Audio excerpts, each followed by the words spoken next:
I was walking home late at night after my shift at the diner.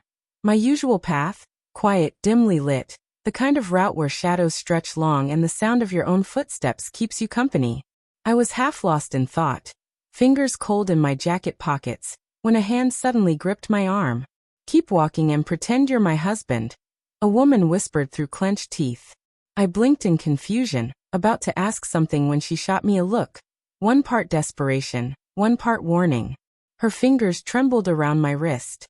I glanced back instinctively and saw a man across the street, lurking under the amber glow of a flickering lamp post.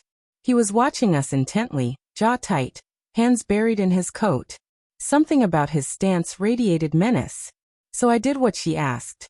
I walked, stiff at first, unsure what I was stepping into. But as she tucked her arm into mine and leaned slightly against me, I let my body relax, matching her pace. We didn't speak for a few blocks. Her breathing was shallow, controlled.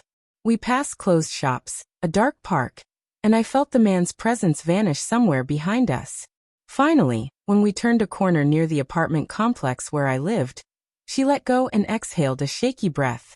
"Thank you," she said, brushing her hair behind her ear. Her voice had softened. "You okay?"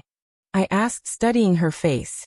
She was around my age, maybe a few years older, wearing a navy coat and faded jeans. Her eyes were the kind that told stories, sad, intelligent, cautious. She nodded, then shook her head. "He followed me from the subway. I didn't know what else to do." "You did the right thing." She smiled faintly, teeth biting into her lower lip. "I'm Elena," she said, extending her hand. I told her my name, and we stood there for a beat too long. Then she laughed nervously. "God, I probably scared the hell out of you." "No," I said. "Just startled. But I'm glad you're safe." That night, I couldn't stop thinking about her. I saw her face when I brushed my teeth, when I lay in bed, when I closed my eyes. She had looked both scared and powerful all at once. And I couldn't forget the warmth of her fingers wrapped around mine. A few days passed and I saw her again. Coincidentally, so I thought, at the coffee shop near my building. She was sitting alone, looking out the window with her untouched cup. She noticed me, smiled, and waved me over. "You live nearby, right?" "Yeah. That building across the street." We sat together. Talked. She told me about her job in publishing, her dog named Murphy, her messy apartment that she was too tired to clean most days. I told her about the late hours at the diner, my failed graphic design dreams, how I was saving up for a course to try again. It became a rhythm. We met often. We talked. We laughed. Sometimes she'd bring me leftovers she accidentally made too much of. One night, during a power outage, we sat on the steps of her building with candles and red wine, listening to rain and our own secrets. It wasn't until 6 weeks later that I noticed the ring. She never wore it before, not once. But that day it was there, plain and shining on her finger. I stared at it like it had betrayed me. She saw my eyes lock onto it and didn't flinch. "I didn't lie to you," she said softly. "I just didn't tell you everything." "Married?" I asked, heart stammering. "Yes." "To the guy who was following you?" "No. That was someone else." I never said I wasn't married." "You never said you were." Her eyes filled with something, remorse, maybe, or guilt. "It's complicated." That's what people say when they don't want to say the truth. I stood to leave, but she stopped me. "Please, just let me explain." And I did. She told me about Mark, her husband, a lawyer, cold, brilliant, emotionally absent. Their marriage was a transaction, she said, a structured life filled with beige furniture and calculated kisses. "He doesn't hurt me," she said, "but he makes me disappear. Every day a little more." "And me?" I asked. "What am I?" She hesitated.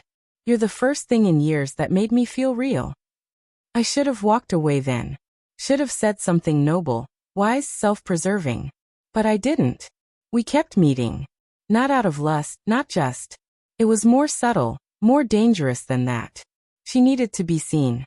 I needed to be needed. We created a space between us where the world outside didn't matter.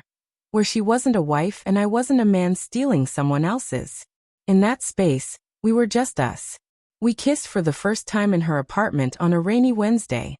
The lights were dim, her hair smelled like lavender, and her eyes asked permission I was too weak to deny. That night was slow and silent, filled with sighs and unspoken things. We didn't say I love you. We didn't say anything that might have broken the illusion. But illusions don't last. One morning I saw Mark.